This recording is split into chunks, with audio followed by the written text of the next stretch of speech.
I often joke that I'm smart enough to admit that I'm not smart enough to outsmart the markets.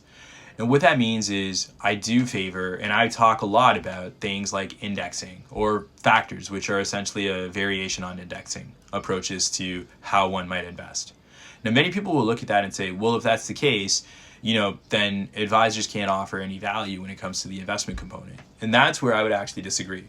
Because while you can endorse indexing or while you can use an indexing approach, and there are a ton of great solutions out there, you still need to do the work in understanding what's under the hood of your portfolio. How much in domestic versus international? How much in large caps versus small caps? How much in bonds? And of those bonds, how much is government? How much is investment grade? How much is short term versus long term or long duration? And are those the right components to help you achieve your financial goals? Now, like I said, there's a ton of great all-in-one solutions out there. Robo-advisors have really made the space a lot more accessible as well. So I'm not saying that you need someone to walk along that path, but the point that I'm saying is there's still work to be done.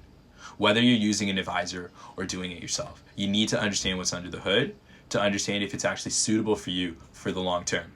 In addition to that, things like understanding what the gains breakdown is going to look like, what percentage capital gains, realized or deferred, what percentage in dividends, what percentage in interest income is all important, because understanding that tax drag, especially if you're investing in, say, a non-registered account where you might have OAS clawback, or in a corporation where you have refundable dividend credits or capital dividend account that you need to consider, is all important in the scope of that long-term big picture financial planning.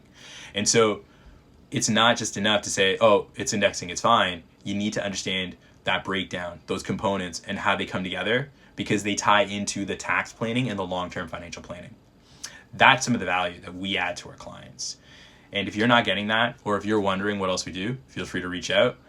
But my 2 cents for today. See you tomorrow.